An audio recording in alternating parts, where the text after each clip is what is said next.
Muy bien. Muchas gracias por estar esta mañana aquí. Gracias a ustedes.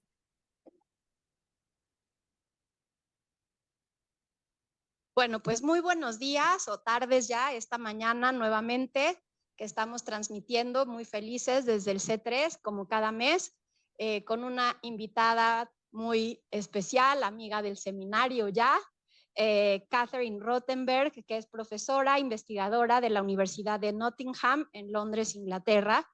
Ella es especialista en género, en estudios de género, literatura también feminista. Ha dedicado varias de sus investigaciones al feminismo neoliberal, también a la literatura judía y afroamericana, y ahora también, en los últimos tiempos, me parece, Catherine ha estado muy interesada en el tema de las políticas de los cuidados.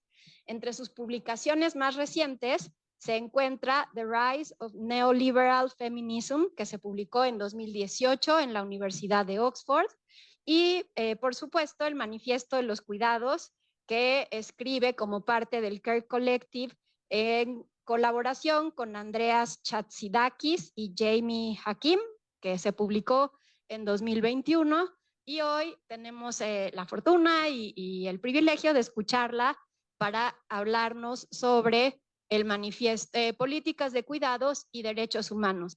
Catherine, welcome to Universidad Nacional Autónoma de México and the Centro de Ciencias de la Complejidad. I don't know if you understand a little bit of Spanish, but welcome anyway. And thank you for being with us this morning. We are going to listen to you and we are ready. So Estela, thank you so much. I'm really thrilled to be here and honored, and the project is amazing, Care for Life and Common Good. So thank you so much. Just a few questions before I begin. Would it be, I have a PowerPoint, I don't have to use it. I don't know, I know it will make me even smaller. Should we try or not? Yes. Not sure. Yes. So I'll just share my screen. Okay. And then I will, I mean, it's just, and before I begin, I'd just say that I just moved to a new university. So I'm no longer at the University of Nottingham. I'm now at Goldsmiths, University of London. So today was my first day. So you'll have to forgive me if I'm a little discombobulated, but I am a little discombobulated. And I also want to just thank you, Estela, for reaching out to me and for inviting me today to speak about my work. And what I'm going to present today is actually a co-authored piece written with Niamh Gordon, who is a professor in the law department at Queen Mary University of London, and his expertise is in political theory and human rights.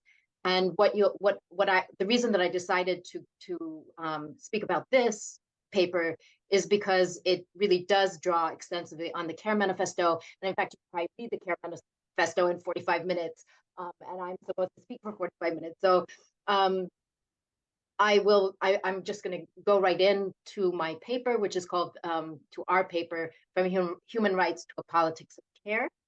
And it is, and I'll speak for about 45 minutes, and then I would really welcome any questions or comments, would be wonderful. So thank you, and I'm going to delve right in. So for some time now, human rights have served as the global moral yardstick. And there is no doubt that the widespread acceptance of human rights as the dominant moral framework in the national and international arena has propelled a range of institutional and discursive changes. And this is reflected in the way that liberal and conservative governments, as well as many corporations, have integrated the language of human rights into their policies. Human rights, of course, have also become part of mainstream culture through their incorporation into the popular imagination, from film festivals and children's literature to celebrity branding and sports activism. And yet at the same time, as human rights have really become the global moral yardstick, human rights advocacy and advocates they've been undergoing a profound crisis regarding their ability to actually advance transformative social change.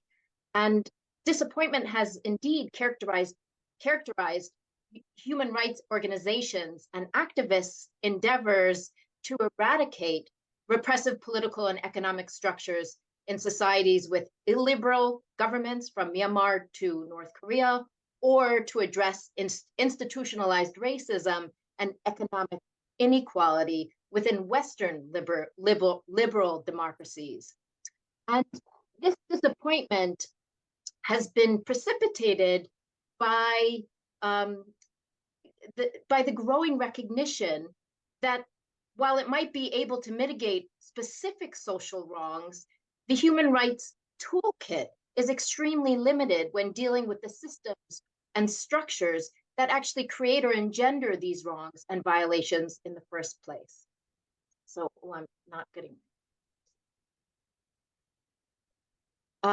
So in parallel with this growing disappointment, scholarly critiques of the human rights framework have also proliferated over the past few decades.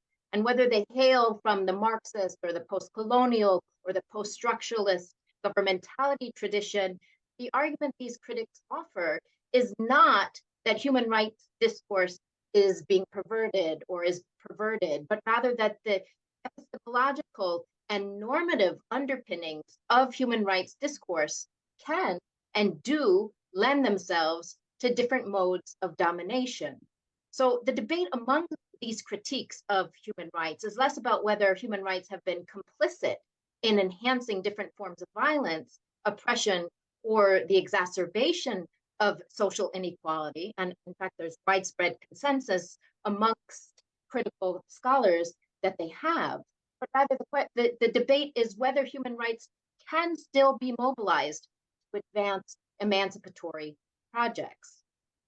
Already 20 years ago, Harvard professor of law David Kennedy concluded that human rights have far too long, dominated the imaginative space of emancipation while marginalizing other potential discourses. But Kennedy and most other human rights critics have ultimately failed to offer a more compelling moral and political discourse that could potentially replace the hegemony of the human rights regime. And while it is true that Marx and some Marxist and abolitionist thinkers have indeed moved beyond critique to offer an alternative political framework, as well as concrete strategies for overcoming capitalist social relations, and our claims, as I hope will be shown, are informed by some of these insights, our paper's objective is to gesture towards a different alternative, one based on a politics of care. And so in the paper, what we do is we briefly examine responses to COVID-19. And we argue that the pandemic exposed with real clarity the extremely limited capacity of human rights, not only to identify and confront the source of violations, but also to provide effective guidelines for transformative social change. The pandemic dramatically highlighted in arguably unprecedented ways that the so-called subject of human rights, which is imagined as either independent or dependent, is woefully inadequate, whilst throwing into sharp relief that interdependency is constitutive of the human condition, and indeed of all life on the planet, human and non-human alike. And so what we maintain is that any emancipatory discourse needs to move away from a conception of the human as either independent or dependent to one in which human beings are conceived of as inextricably interdependent. And so in search of theories that center stage interdependency, we examine the feminist ethics of care scholarship, arguing that even in this important literature, interdependency, while stressed, is ultimately under-theorized. And so this has led us to adopt Judith Butler and Audre Lorde's crucial insights into interdependency, which alongside the Care Manifesto we draw upon in the paper in order to provide a more capacious understanding of justice and emancipation, which we think opens up new avenues for mobilizing collective social change, as well as for imagining future political horizons. So let me move to the next slide. So lessons from the pandemic. So when the pandemic hit, I'm sure in Mexico, like in the UK, it was like an earthquake. One could even say that COVID-19 was unprecedented in the ways that it uncovered so quickly and so clearly the reigning politics of carelessness. So many of the historic crimes that governments have perpetuated against their own populations were exposed, revealing how through decades of neoliberal and neo-colonial policies, the longevity and life chances of millions of people across the globe have been profoundly curtailed. The impact of neoliberal policies on healthcare, livelihood, working conditions, food security, shelter, and education, particularly as they affected racialized and marginalized groups, not least migrants, became tragically apparent. Indeed, the events in March and since March 2020 threw into sharp relief not only the illusion of the so-called autonomous subject, which informs liberal thought and liberal democracies, but also, and more crucially, that interdependency is constitutive of the human condition, and indeed of all life on the planet, human and non-human alike. And in the paper, we don't rehearse the many, many criticisms involving the abstract nature of the liberal subject or the limited conception of freedom it advances. Rather, what is most important for our argument is how the liberal subject, which has shaped the subject of human rights, is inevitably positioned as either independent or dependent, where independence has historically been identified with autonomy, with action, with rational reasoning, and has, of course, also been gendered and racialized as white and male. By contrast, dependency has been linked to emotive, feminized, and racialized behavior, and associated with childhood, women, the poor, as well as the frailty that comes with old age. And within this binary framework, which again is part and parcel of the liberal imagination, independence is clearly coded as good and the normative ideal, while dependency is coded as lacking in full human potential and therefore negative. Any manifestation of dependency, particularly among adults, has, in other words, not only been associated with a lack of liberty, lack of freedom, but has also been feminized, racialized, and really pathologized. So the subject of human rights is imagined and constituted in a very similar fashion.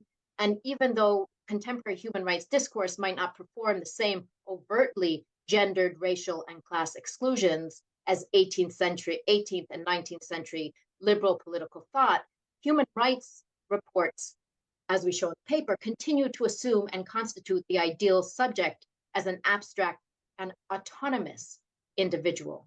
Indeed, the human rights lens portray the subject as either dependent or independent, clearly shaping the conception of emancipation as a move from dependency to independence.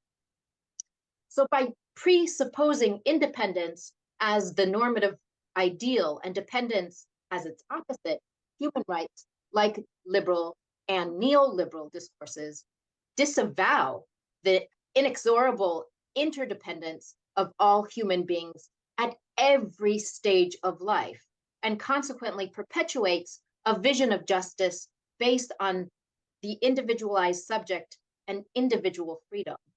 So in this way, human rights discourse not only can and does dovetail with neoliberalism, as scholars such as Jessica White have argued, but also helps to create and reify a vision of emancipation that is individualized, fundamentally heteronomous, and ultimately lacks a sense of the commons or a conceptual framework for addressing how human and non-human life depend on one another always and everywhere for their survival. So in the paper, we examined some of the most prominent human rights organizations, their responses to the pandemic, underscoring how, on the one hand, the politics of human rights and human rights discourse neither offer the necessary tools nor the vocabulary to either highlight systemic violence or bring about the changes required to ensure human and non-human flourishing in the 21st century. And just very briefly, for instance, Physicians for Human Rights USA failed to publicly support waiving corporate patent rights in order to ramp up universal inoculation. It has also failed to promote a universal public health care system in the United States. And then on the other hand, rights discourse is managed, and in the paper we talk about its imbrication in and with neoliberalism, to overshadow and sideline alternative discourses that confront structural violence and the neoliberal consensus. And it's precisely in this context that we argue that the dominant human rights discourse should be replaced with a discourse and politics of care. And the first step in making this discursive and political shift, however, is by recognizing and avowing human beings' interdependence. So one of the key issues that the pandemic has made very clear is how we are, and here I'm quoting from the manifesto, the Care Manifesto, we are all, quote, formed, albeit in diverse and uneven ways, through and by our interdependencies, end quote. And not just in infancy, childhood, infirmity, or old age. And this was concretized when the majority of the population was instructed in the UK to remain at home, and not only in the UK, but in many countries, while workers deemed essential for society's day-to-day functioning were required to carry on.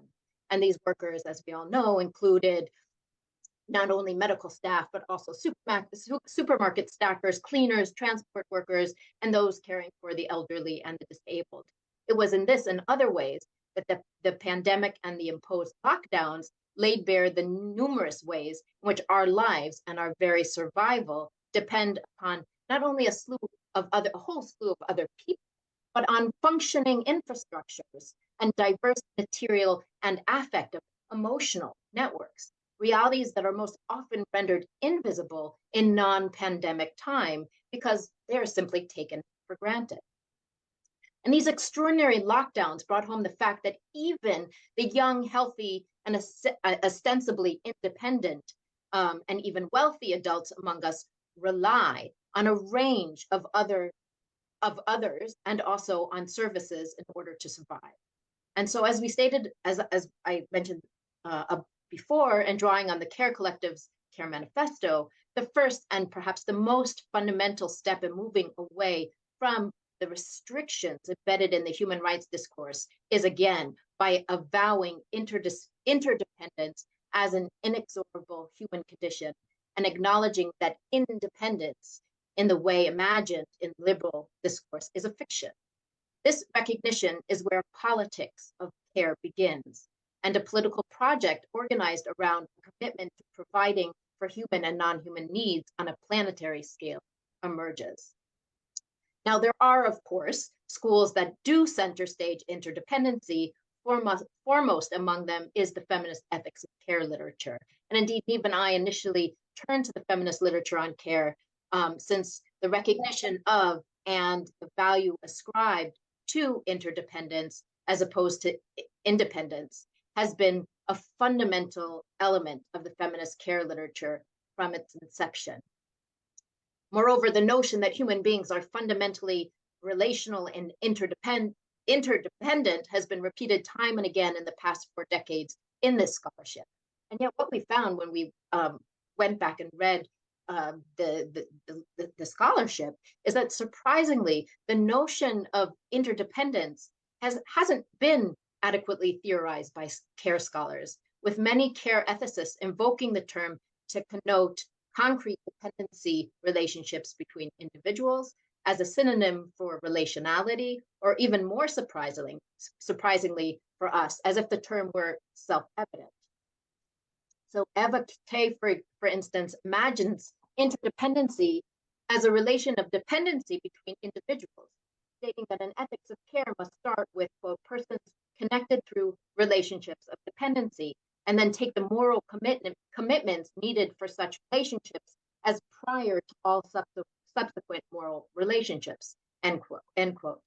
Virginia Held frames interdependence as emerging from the recognition that, quote, every person starts out as a child dependent on those providing us care, and we remain interdependent with others in thoroughly fundamental ways throughout our lives, end quote. Joan Tronto, who is most often credited with pushing the feminist ethics of care beyond debate, beyond the interpersonal moral realm into the political one, characterizes interdependence in her groundbreaking book, Moral Boundaries, as an interplay between autonomy and dependency. And she writes that, quote, since people are sometimes autonomous, sometimes dependent, sometimes providing care for those who are dependent, humans are best described as interdependent.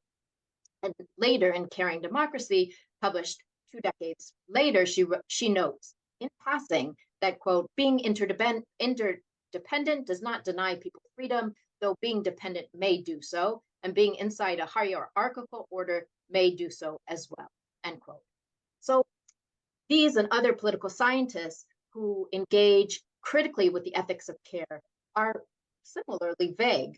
The fact that one of the most important terms informing the care literature is left fuzzy points, we posit, to the ambivalent relationship that many care scholars ultimately have to liberal thought.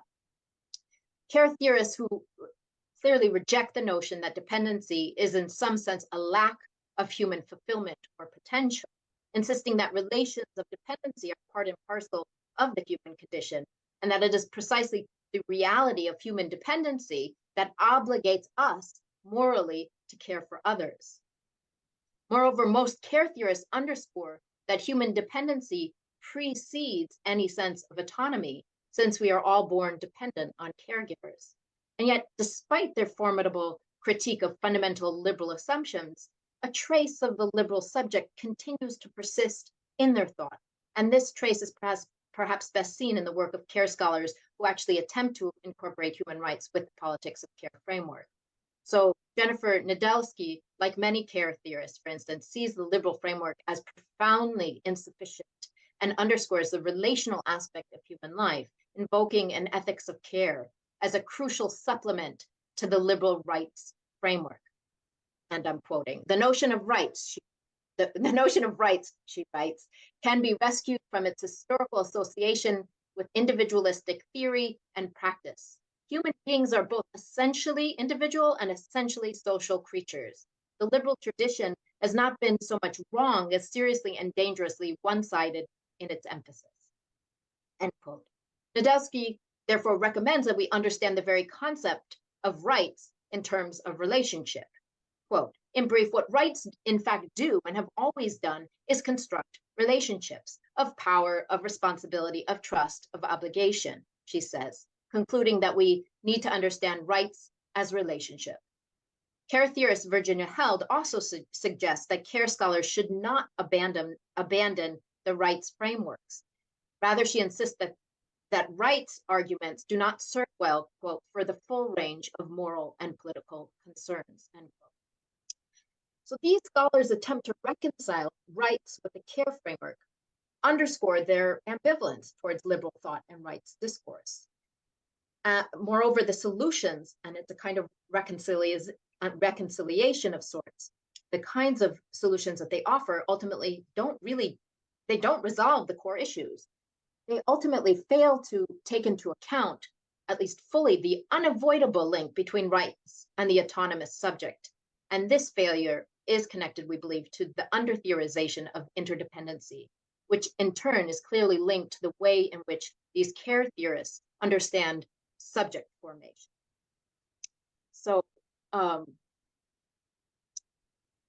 So political scientists who engage, this is still the same, political scientists who engage the ethics of care and who argue for a political notion of care understand the subject as dependent, and importantly, as part of a wider social context.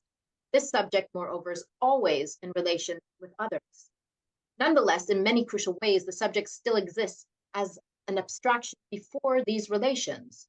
In their writing, there's still a tendency to understand the subject as a pre-social entity, dependent on concrete others. And this dependent subject is in need of care, which leads to moral and political obligations. The starting point is precisely the dependent self, revealing that the liberal bifurcation between dependent and independent still haunts their descriptions of the human condition. Furthermore, the attempt to retain the notion of rights within this framework of dependency and care, and again, without adequately theorizing interdependence, means that the notion of the subject as a bearer of rights and as someone who must negotiate relations of power has not been completely abandoned. The notion of rights as relationship assumes, in other words, that there is a subject prior to these relationships, and that this subject enters into relationships, which are then structured by rights. Nedelsky thus conceives rights, even relational rights, as shields against violations, while failing to take into account, or inadequately taking into account, that rights do not necessarily, quote, decrease the overall power and reach of the state, nor do they enhance the collective power of the citizenry to determine the contours and content of social, economic, and political justice. This is above all because power does not only come in sovereign or juridical form, and because rights are not just defenses against social and political power, but are, as an aspect of governmentality, a crucial aspect of power's aperture, end quote. Thus, for Wendy Brown, drawing on Michel Foucault, the notion of rights as structuring relations helps to explain how subjects are constituted in the first place, while for Nedelsky, they structure relations amongst pre-existing subjects. So in sum, even as feminist care scholars criticize the liberal conception of the subject of human rights, this human subject still serves in many instances as their starting point. And the failure to move beyond the liberal subject within the care scholarship is, we suggest, related to the desire to construct an ethics or politics based on concrete moral foundations, namely the moral obligation and responsibilities that emerge from human dependency and the need to give and to receive care.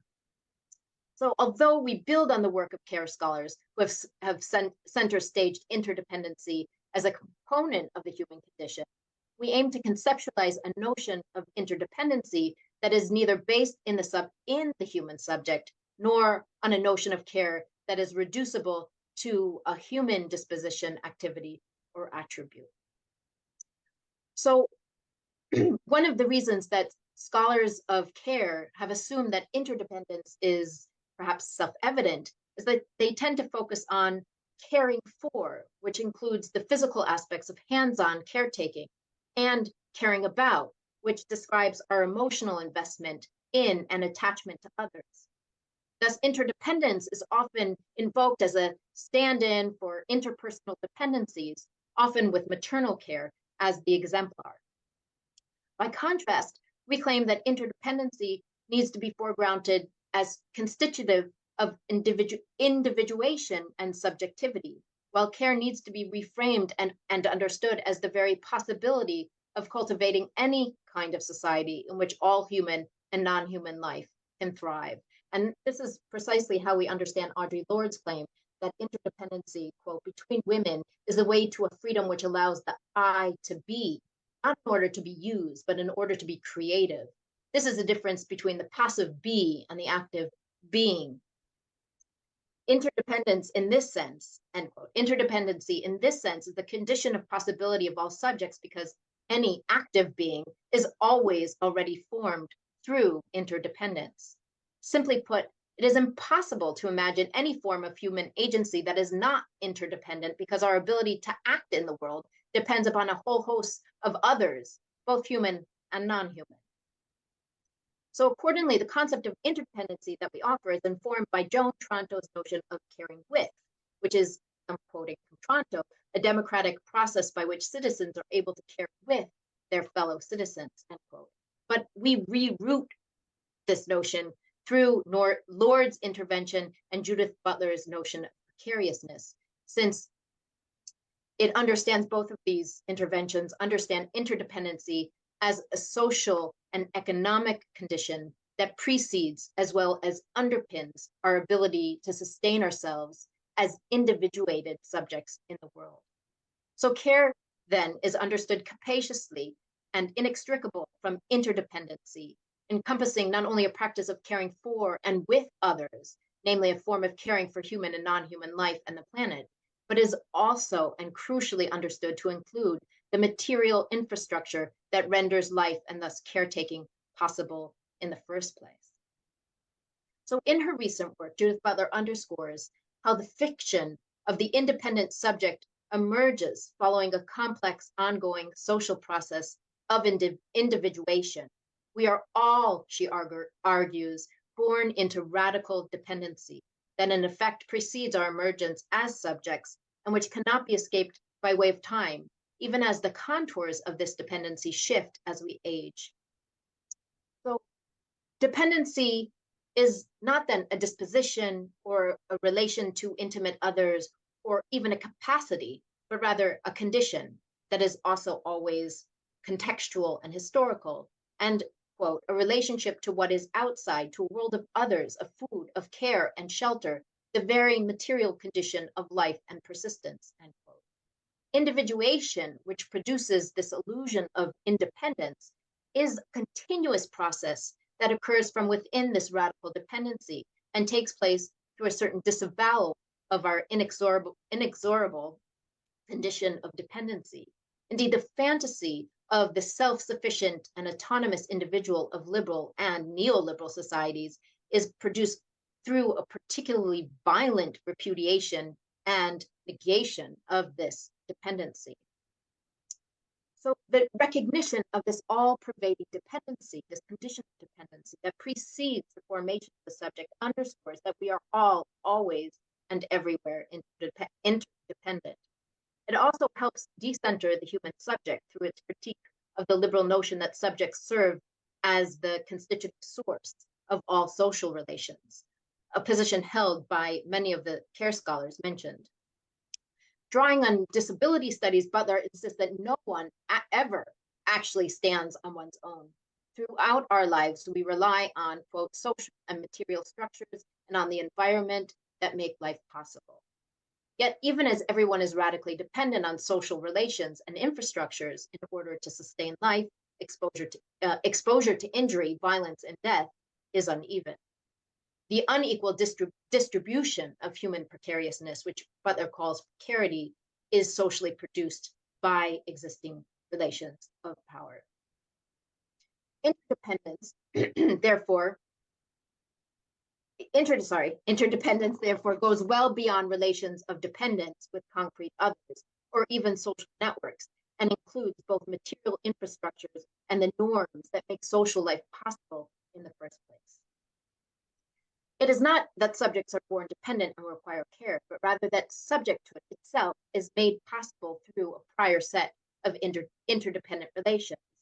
And this can be readily seen in the formation of the child or the disabled person, where their subjecthood is socially constituted and becomes legible through a series of avowed relations of dependency. But it's also true of every subject, even when dependency is disavowed. So let me just get a glass of water. Individuation and any sense of autonomy, in other words, are produced either by the avowal or what is most common, particularly in contemporary society, a violent disavowal of a prior dependency. Well, Butler argues for an ethics of nonviolence based on a radical equality of grievability, where all lives are treated as equally valuable and thus grievable. We argue that an emancipatory politics is best cultivated through a discourse of care. If liberalism, human rights discourse, and indeed the care scholars cited above, all tend to assume a pre-existing subject who serves as the source of social relations, the politics of care we aim to advance begins with the assumption that the subject, again, is always already constituted through numerous interdependencies, a position that, again, decenters the human subject, and by so doing, center stages the need for care of the human and non-human alike. So in contrast to human rights, the legalistic approach that commences from and then aims to expand primary individual freedoms, a politics of care provides us with a profound sense of our humanness as constructed through its embeddedness in a world that is inescapably interdependent. Now, it's important here that to note that it's not this idea of interdependency is not a simple and all-encompassing affirmation of interdependency. Rather, it's a political call for a collective effort to forge interdependency that, quote, most clearly embodies the ideals of radical equality, end quote. Human beings' relationship to the environment, as well as contemporary employer-employee relations, which have become increasingly informed by destructive and exploitative forms of interdependency, urgently need to be undone.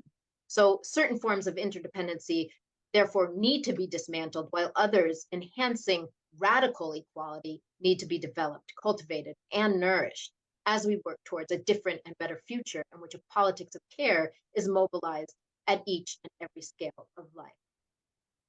So this brings me to the question of what does or might a politics of care informed by a recognition and avowal of interdependency and a commitment to radical equality look like? And this is where the paper draws very, very heavily on the Care Manifesto. So following the Care Collective's use of scales, a politics of care would need to be developed from the global dimension, where we know the climate emergency and economies that put profit over people are wreaking planetary devastation, and then scale down, as it were, through to states, which currently are careless states, and to communities, which are currently careless communities, and to our interpersonal intimacies. In every dimension or scale, caring forms of interdependency would need to be developed and nourished to counter our contemporary condition of carelessness.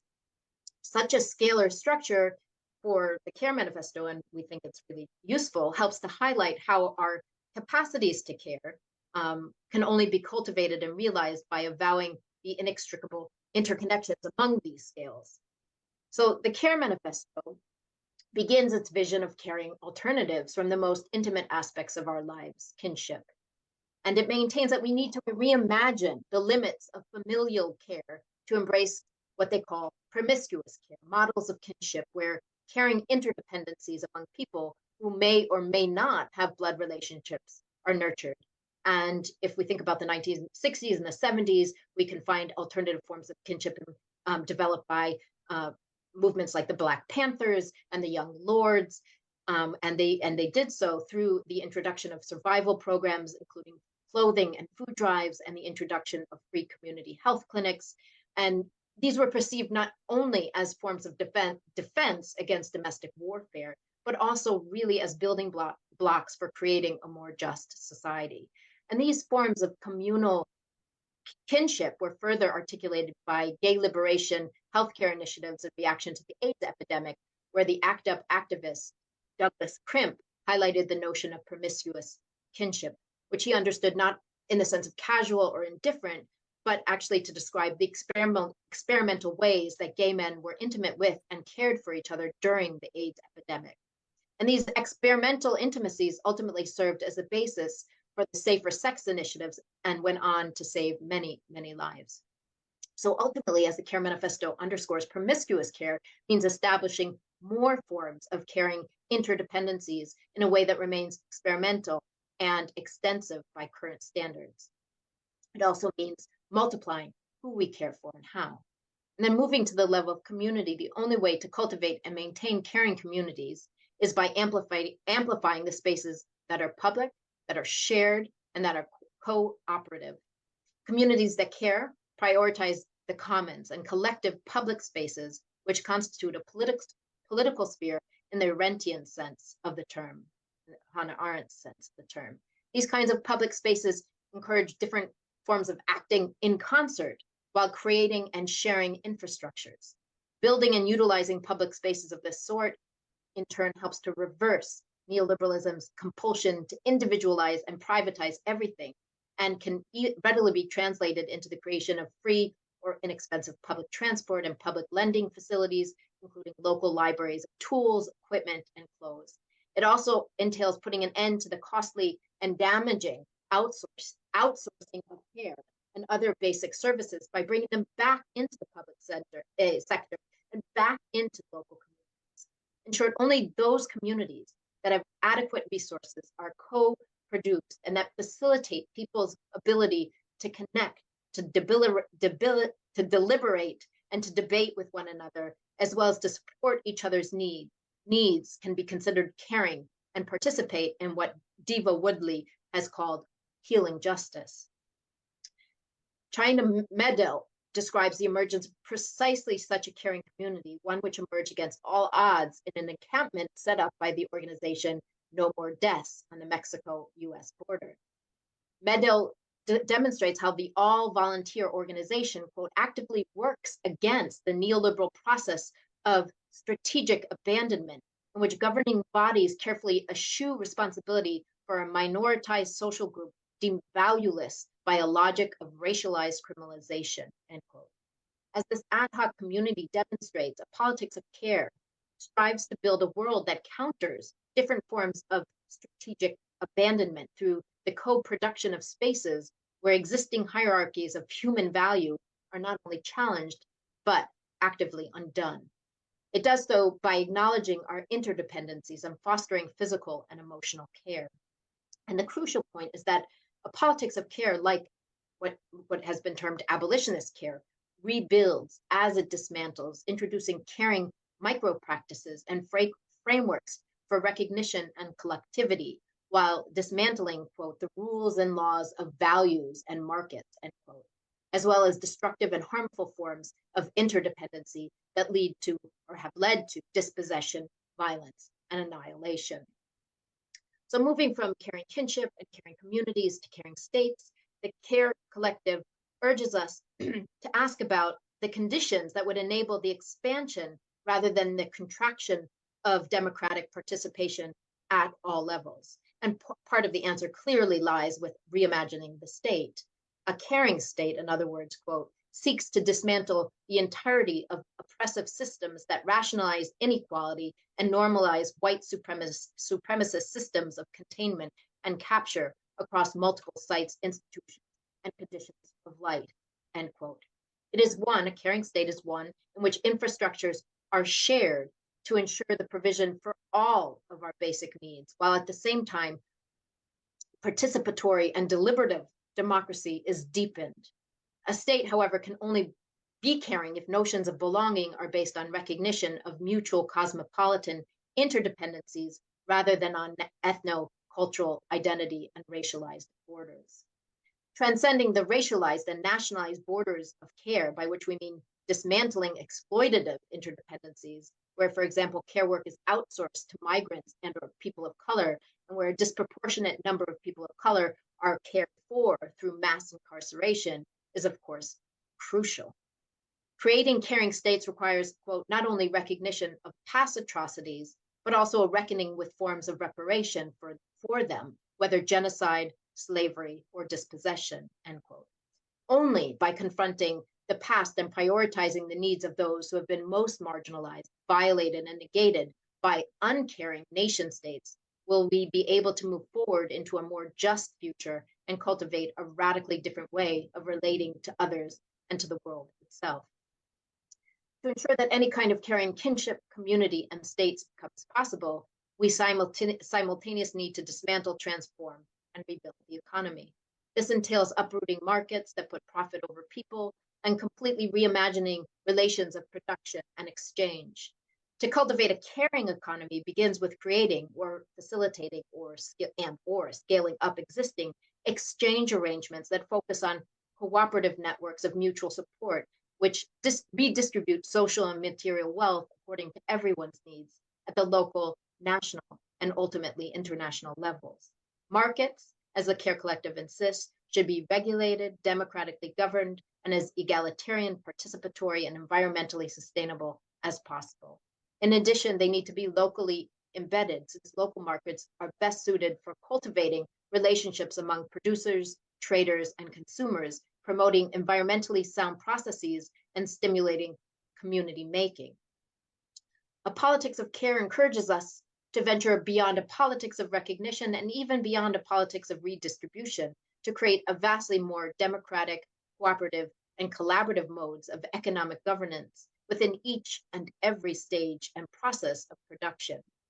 democratizing the ownership over the modes and means of production and ensuring egalitarian forms of governance become crucial, since again, such processes radically transform existing forms of exploitative interdependency.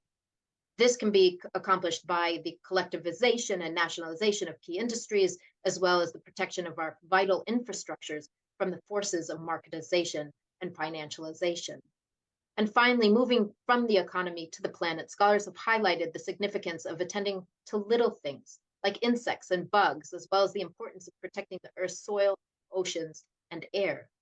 Again, drawing on the template set up by the Care Collective, caring for the planet and introducing a transformative vision of climate justice would mean rolling out a Green New Deal on a transnational level and rebuilding social infrastructures that are sustainable at community and national levels while expanding alliances with progressive movements and institutions everywhere.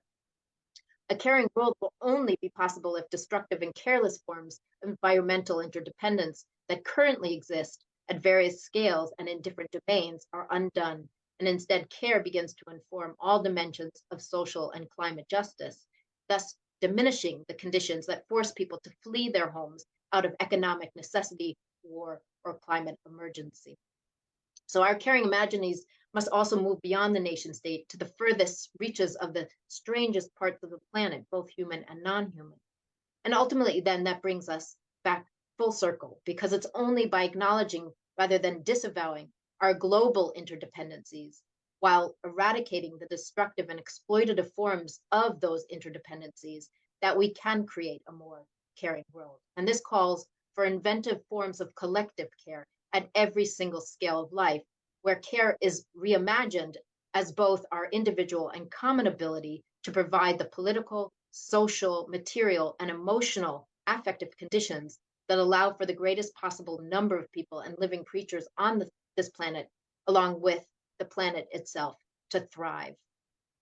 So by challenging individualist and liberal conceptions of the human and freedom, a vocabulary of care that adequately theorizes the notion and reality of interdependence and its constitutive potential provides us with a much more collective political horizon towards which we can struggle. So cultivating a politics based on an avowal of human and non-human interdependence transforms what we can imagine as our common future, as well as how we can struggle for this emancipatory vision. This struggle is no longer individual or national, but collective and transnational. And it is also the only kind of struggle that will enable us to confront the existential threats confronting human and non-human life in the 21st century. Thank you. Oof.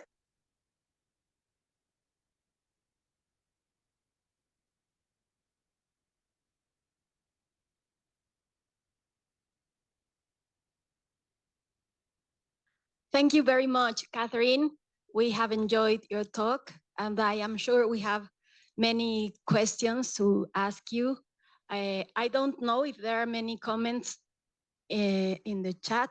Yes, I see. No, it's only the transcription. I have many comments and questions to ask you, but I don't know if someone here in the audience or maybe the participants at the Zoom. Usually if one question comes, more come afterwards, but if not, that's okay too. No. No sé si hay preguntas aquí, algún comentario. I have many questions, and maybe I will start with some of them. Voy a decirlas. I will ask first in Spanish so the audience can understand, and then I will try to ask you in English, please. Creo que lo que nos ha presentado Catherine hoy es esta contraposición entre el discurso de los derechos humanos, que ha sido la base de los gobiernos y los regímenes o los estados liberales desde la Revolución Francesa al siglo XIX, y este nuevo intento por crear una nueva visión política, siguiendo a Joan Tronto, de un estado distinto que se concentre más en la defensa de las políticas de cuidado que en los derechos humanos. Sin embargo, y alguna vez lo hablamos con el doctor Soberón, eso requiere también de crear nuevos vocabularios que hagan sentido, porque si no, todo parece un discurso muy bonito y muy bueno, pero es un reto realmente cómo construir discursos que hagan sentido, o sea, nuevos discursos de cuidado que hagan sentido, por ejemplo, en realidades tan violentas como la que vivimos en nuestro país, cómo impulsar esa nueva ética o esas nuevas políticas de cuidado en comunidades inmersas en tantos tipos de violencia. Entonces, creo que ahí hay un reto muy grande para quienes estudian el cuidado y, bueno, se lo voy a preguntar a Catherine en inglés.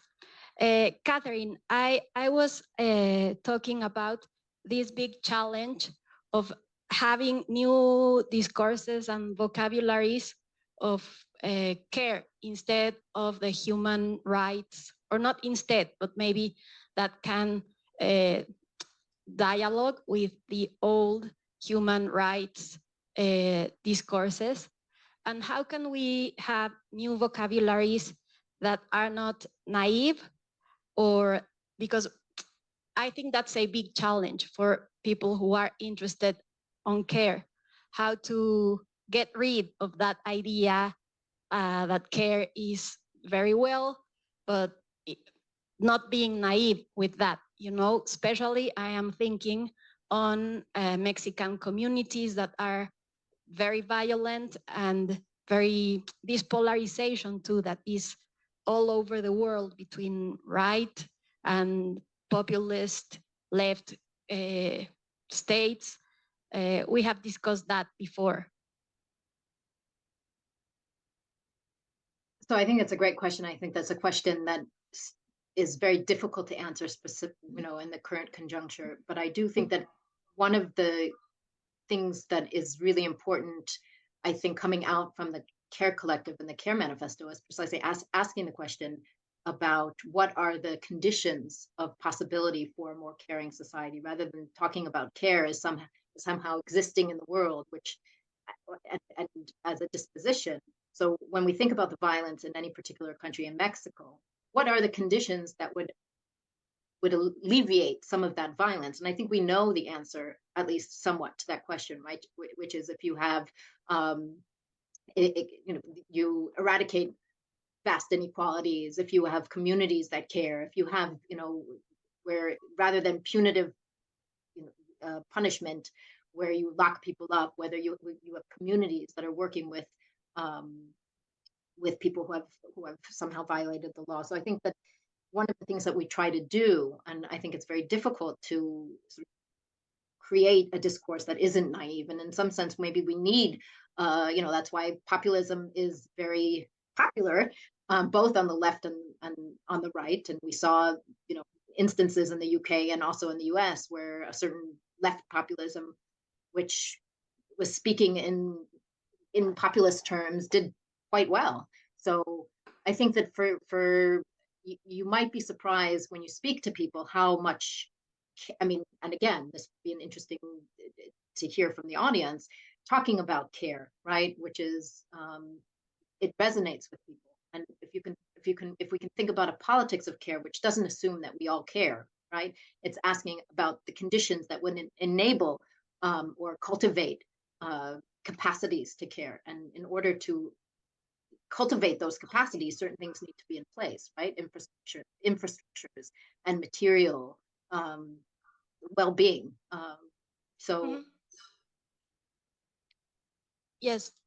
Yes, thank you. Thank you very much. I think we have lots of things to think about that. But Dr. Soberon has a question. Thank you. Indeed, it was very interesting to hear your ideas.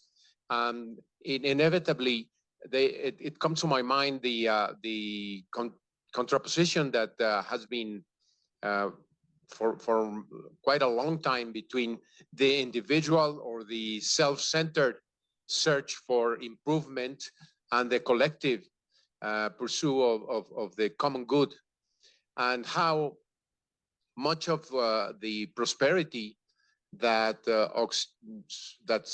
parts of the world have enjoyed in the last decades comes precisely from that individualistic or independence-seeking sort of drive, whereas the ideal of a community caring more collectively for each other has turned into central planning and other kinds of political arrangements, which have not produced as much prosperity. So I think it resonated with me, some of the ideas that how do we differentiate this new proposal, that is more accord to our times, from those previous discussions. And one thing that I wanted to propose is to introduce this new thing that is happening that I have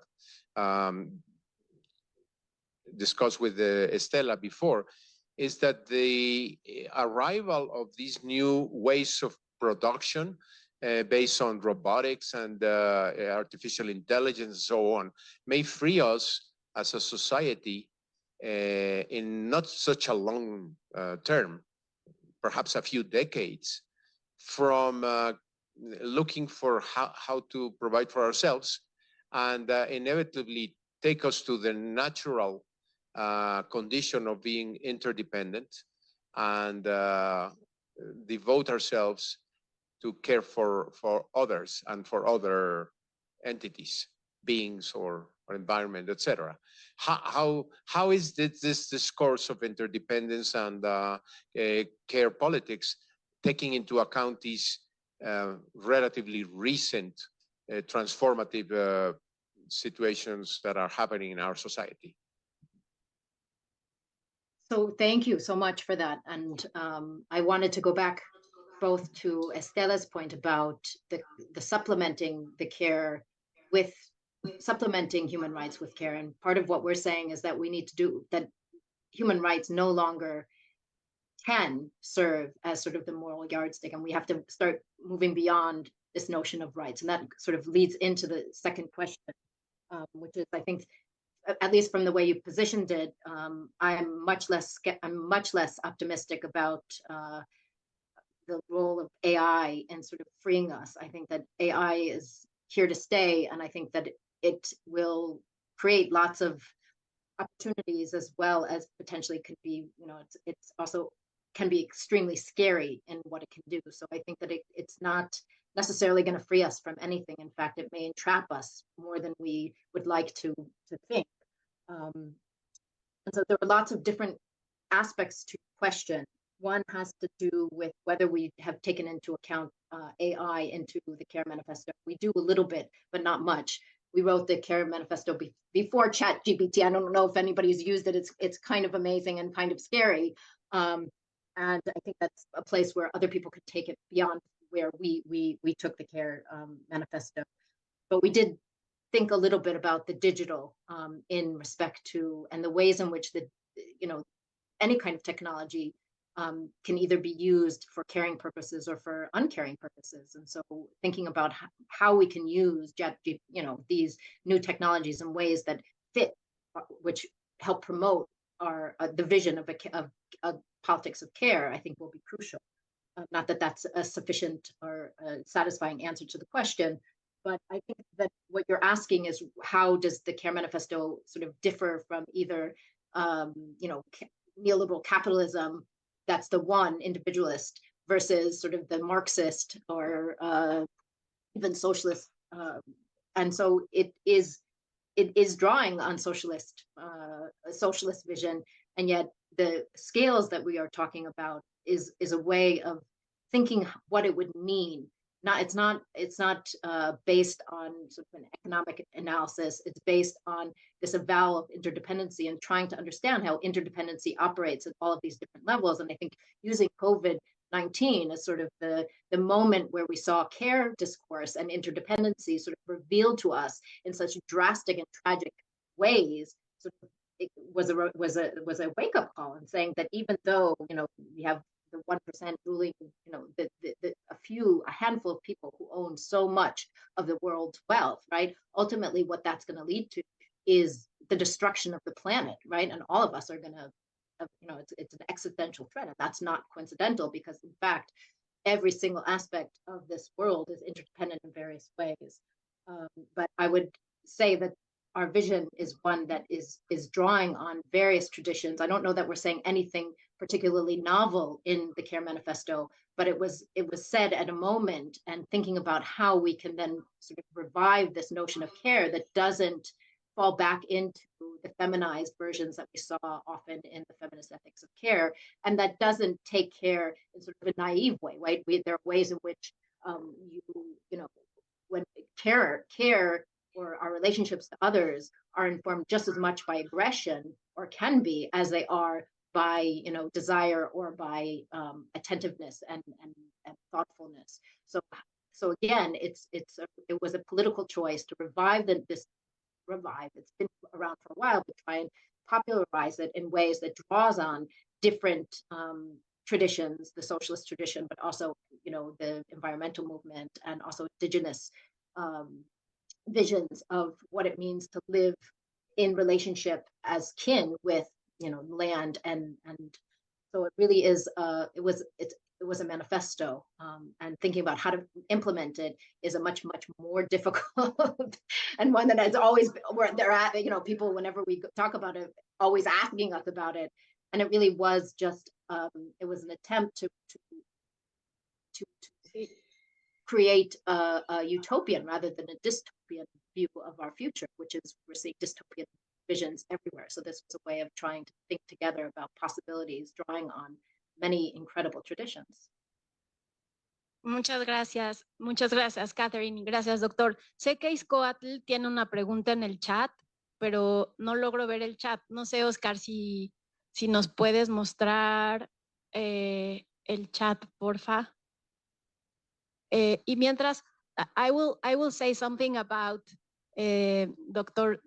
Soberon's question, because I was going to ask something similar, and I will traduce in Spanish so people who are watching us may understand.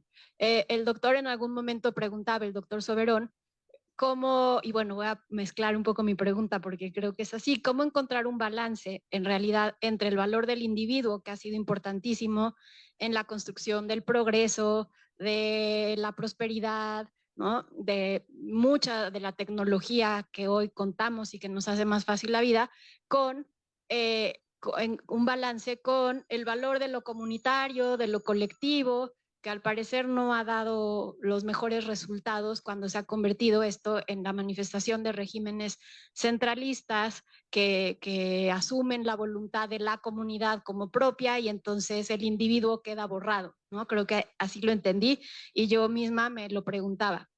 Pero creo que Catherine dijo algo importante, y mientras escuchaba su plática y su pregunta, doctor, creo que uno de los conceptos fundamentales es el de responsabilidad, y pensar en la responsabilidad como un valor que hace al individuo valioso, en el sentido de que es el único que puede hacerse responsable de sus actos y de sí mismo, pero una responsabilidad que vaya también en función del cuidado de esa comunidad a la que pertenece. O sea, creo que el concepto de corresponsabilidad allí puede ser muy útil para construir estas nuevas posibilidades de otro tipo de relaciones de poder, relaciones económicas, relaciones sociales, ¿no? Y creo que allí Iscoatl tiene mucho también que decir. Entonces, no logro ver tu pregunta, Isco, y no sé si sigues ahí, pero a lo mejor podrías manifestarte. No sé si estás ahí.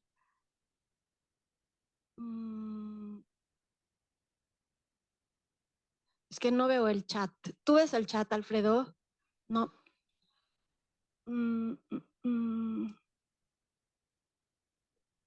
Bueno, mientras vemos la pregunta de Iscoatl, tengo una última pregunta, Catherine. I know there is at least one question in the chat, but I can't see the chat. Maybe you in your screen where it says chat. I see. Oh, okay. Hang on. Let me see. Yes. So let me see. I have a question. I find it interesting that from an interdependency perspective, a governance of care is proposed to be scaled down from a global regime, and there is an increasing amount of initiatives that begin with strong local perspectives. For example, climate adaptation strategies to face. How could that be complementary or integrated? It's a great question, and I think that what we did with one of the things that the way in which we tried to address the complexities of thinking about an alternative vision for the world basically is through these through the scale. So actually we begin by talking about the carelessness at all of the different levels. So from the planet to communities to isolation and the ways in which everything is being privatized, and to the kinship, which has now become very, it's basically the nuclear family. And then actually we move out to, we use that scale, but we begin with the intimacies. So the way alternative kinship structures, promiscuous care, and then we move to the planetary. So what clearly it's the scales are operating in tandem and together. And the reason that we did it in that scalar way was precisely to show how every scale is interdependent with the other one. And so in order to have, promiscuous care at the kinship level, you have to have promiscuous care at all of these different levels. So they are all part and parcel of the same kind of interdependent world that we see, but in order to methodologically sort of think about the different levels, and to try and provide sort of an analytic or a diagnostic of what's wrong, and then try and provide an alternative, we did it through the scalar structure. But just going back, I don't know if there's another question. I think that one of the reasons that we went to, and maybe this goes back to, and I'm sorry, the second question, Dr. The man who just asked the question, one of the reasons that we chose this care not only was precisely to try to move beyond some of the very difficult divisions, at least in the global, in the Anglo-American world. And here it would be interesting to hear about Mexico around the division between, recognition and redistribution, or identity politics versus socialist politics, and trying to think of a way that we could, that a word or a certain kind of discourse could bridge those, where it's no longer about feminism or trans rights, but about care. And once you encompass or care when it comes to class politics, right? In the UK, there are lots of things happening around unions. And in fact, I was the vice president of the union at my university, and there's lots of really interesting things.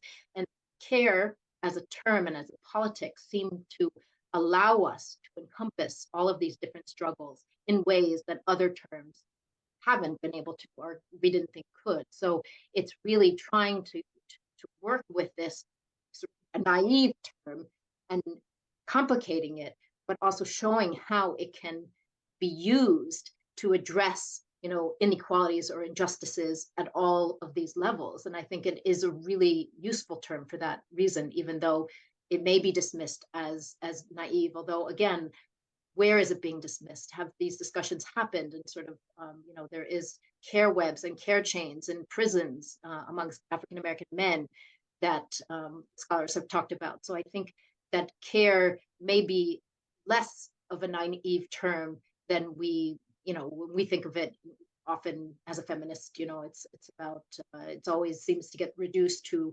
caretaking, and, with the exemplar being the mother-child relationship. But I'm less and less convinced, and particularly in the wake of COVID-19, that that's still, in fact, true in different communities. Thank you, Catherine. No sé si hay otra pregunta por aquí. Yo voy a hacer una pregunta de Mónica Mendoza, que está aquí escribiendo en el chat. Y lo que entiende Mónica es que la crítica es una crítica a concentrarse demasiado en la cultura de los derechos humanos, y propone, y que Catherine, o el manifiesto de los cuidados, y los que estamos muy interesados en la defensa y el impulso de esta nueva posibilidad, estamos más en construir nuevas narrativas, nuevas relaciones en torno a los cuidados. Pero la pregunta que yo tengo es para Catherine, pensando en una sociedad como la británica, si ella ha encontrado después de la pandemia manifestaciones de organización comunitaria o de interés por parte del Estado en este tipo de posibilidades de construir un mundo centrado en los cuidados en lugar de la defensa de políticas neoliberales. O sea, como lo ve ella en su propio contexto británico. Entonces, bueno, voy a intentar hacer la pregunta en inglés. Catherine, Mónica Mendoza, who was listening to you, and she's there in the screen now, only her glasses, but those are Monica's glasses. And she was very interested on your criticism or about neoliberal politics that just concentrate on human rights. Yes, on human rights. And we like, obviously, very much this proposal of thinking about new ways of political orders that put in the center the idea of care. But our question is, have you seen some real manifestations in England after the COVID pandemic related with these new ways of being in charge of the community, of community cares, or a new interest on English politicians on care? So you're asking, there are different questions here on the level of of politics, sort of national politics. No, I mean, that's pretty clear in terms of thinking about how Corbynism and Corbyn were basically shunted out of the Labour Party, and the Labour Party has become increasingly neoliberal. Although the Green Party now is taking off, and in ways that perhaps, you know, is some kind of hope for the future. But what we do see, and what we have seen in the wake of COVID, and again, this is the resurgence of trade unionism, which does take on many, and so, you know, it's not only, the emphasis, of course, is on class politics, but which has taken on a lot of the language of care in a more capacious way. So we haven't seen anything like this. You know, I think it's this week, there's the doctor strike, and I think, which is like historic in the sense that it's basically going to shut down the NHS. And there is, at the same time that you have a lot of community organizing, you have neoliberal policies basically coming from above that are being ramped up, not ramped down. So we're at a particular moment where we're seeing sort of a mobilization, and maybe they do, I mean, it makes sense on some level, where there is more community organizing and in and around higher education, student movements against political, you know, police brutality. And I'm not, at the same time that you're seeing sort of more of the same in terms of austerity. So I'm not without hope, right? But I do think, I mean, and, you know, in the US too, you have different communities. The problem is always, how do you scale these? How do you scale these communal initiatives and experiments up? And it is possible. The NHS began as one of these communities, you know, the miners, and it was scaled up at a certain point in history. And COVID was another moment in time where the discourse of care and interdependency was beginning to flower, if you will, and got shut down very quickly. So, and we really, and given the state of the world at this moment, we, you know, whether we succeed or not, we have to try, because we know the alternative. Well, thank you very much. No sé si hay otra pregunta. Yo podría seguir platicando contigo y espero seguirlo haciendo en el futuro.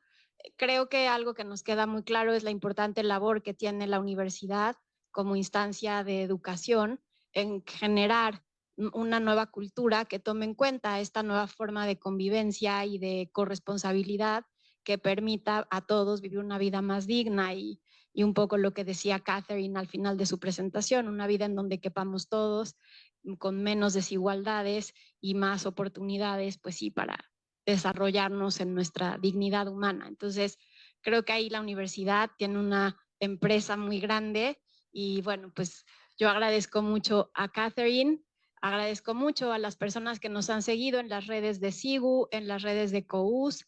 Sé que el ISUE estaba también en planes de conectarse. A las personas que se conectaron en el Zoom también, muchísimas gracias. Y pues al C3, como siempre, gracias por la oportunidad de transmitir estas charlas que sin duda nos dejan muchas preguntas y muchas ganas de seguir pensando comunitariamente en cómo construir una mejor universidad y un mejor mundo. Gracias. Catherine, thank you very, very much for being with us this morning. And we hope to have you with us in the future and to have you with us too with Joanne's next conference that will be on October. So we'll keep in touch and we will tell you about our plans. Thank you very much. Y muchas gracias a todos los que se conectaron en el Zoom esta mañana y a los que dieron este ratito de la mañana para participar en esta conversación. Gracias otra vez. Gracias. Thank you. Good evening. Have a good rest of the day. Gracias.